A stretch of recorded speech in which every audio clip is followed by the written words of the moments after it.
doesn't happen by accident. While democracy is not perfect, it is perfectible.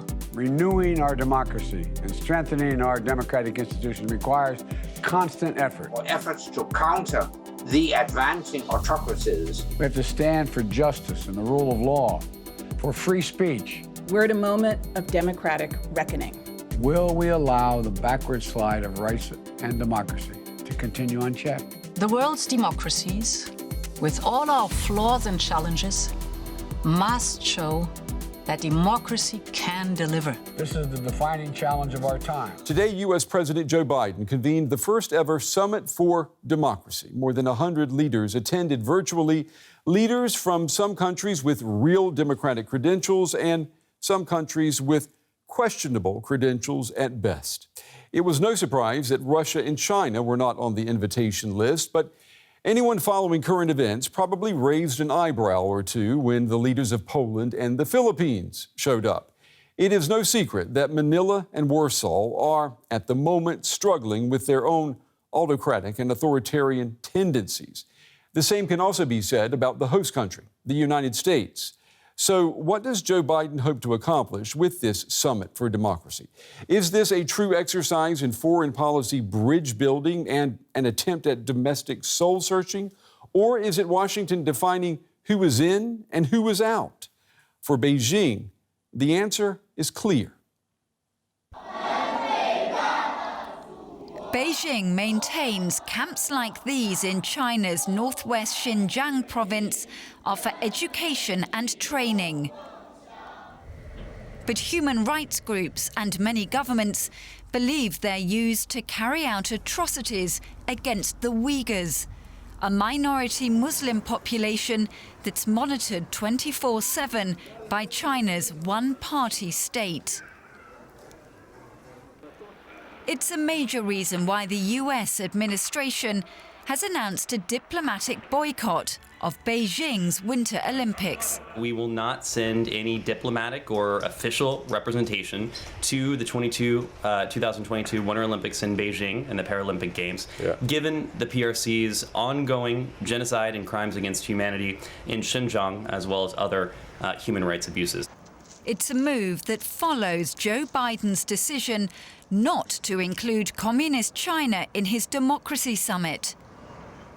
The U.S. will pay a price for its wrong behaviors. You may stay tuned for follow-ups. Another leader who was never going to be on Biden's invitation list was Russia's President Vladimir Putin, even if the two men did manage virtual talks this week. It comes as Russia continues to build up troops along its border with Ukraine, with concern rising that Moscow could invade its neighbor.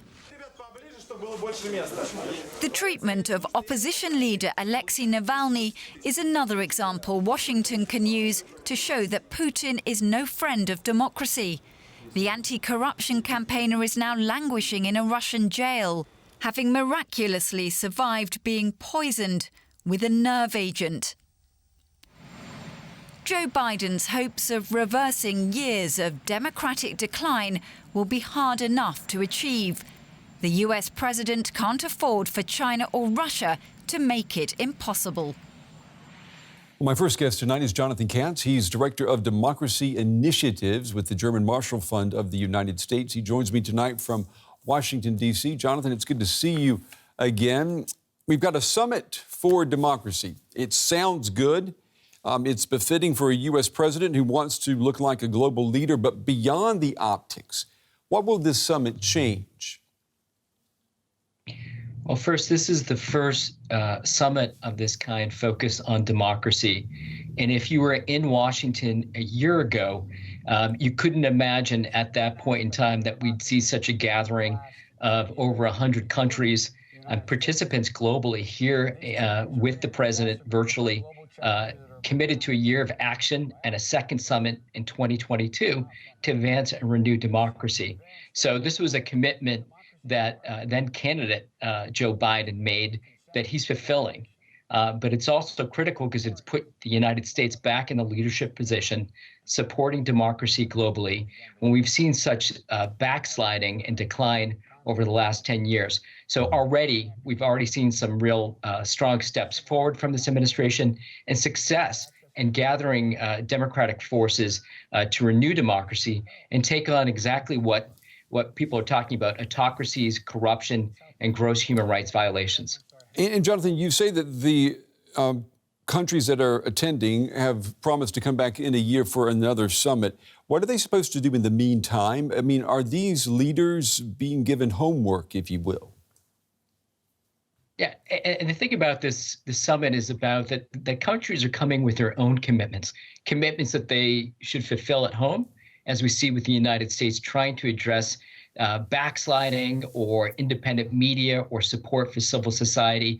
So we'll see interventions from governments, commitments. We've already seen that today, governments laying out things that they want to do and pursue. And I think it's unprecedented in many ways that we're seeing this coalescing of these different forces, and including and making certain that groups like civil society and media and activists are at the table. And so it's different than before. And the year of action is about implementation of these commitments. And then we're able to measure progress and steps forward at this second summit in 2022.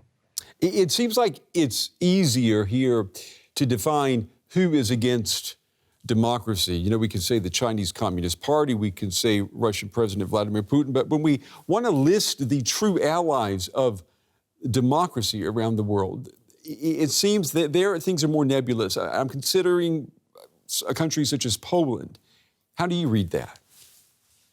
Yeah, look, there's no question that there's been significant democratic backsliding in Poland, but there's also over the past 30 years been great democratic progress.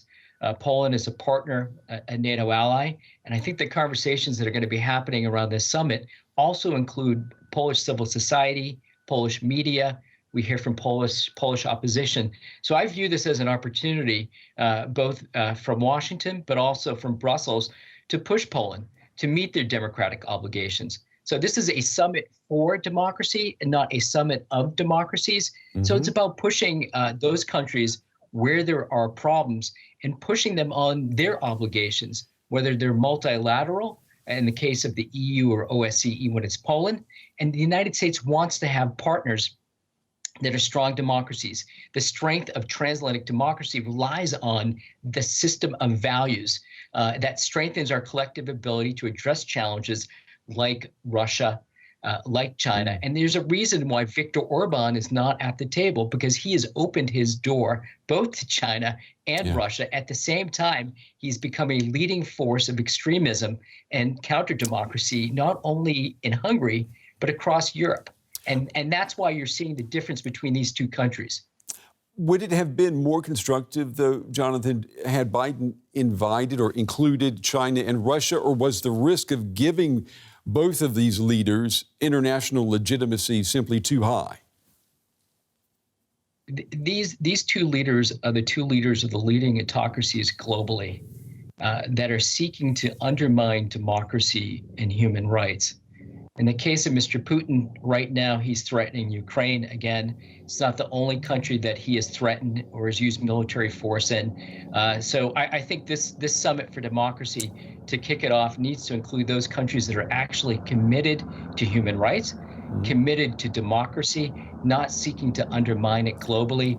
China and Russia right now are the two leading perpetrators of undermining democracy globally, and they shouldn't be at the table. It would be counterproductive to this effort.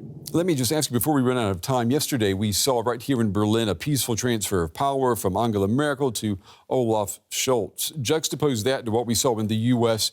at the U.S. Capitol on January 6th. I mean, how much credibility does the U.S. have at the moment? Is this perhaps Joe Biden's biggest mountain to climb, rebuilding the credibility that was lost? No doubt January 6th looms large. I think it looms incredibly large in the thinking of the president. I think there's a deep understanding that the United States has challenges, democratic challenges at home.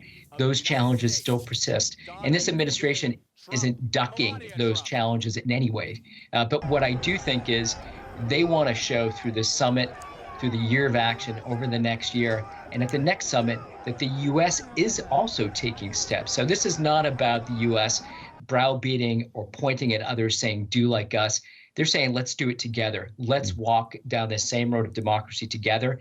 It benefits all of us economically, politically, and in order to deal with the challenges of today, we've got to have democracies and good governance. When we're talking about COVID-19, climate change, or these other challenging issues, it's democracies that are going to lead the way. And we just have to prove that to our citizens and globally. And I think that's what the Biden administration is thinking about. Jonathan Kantz with the German Marshall Fund of the United States. As always, Jonathan, we appreciate your time. Excellent analysis tonight. Thank you. Great. It's good to see you.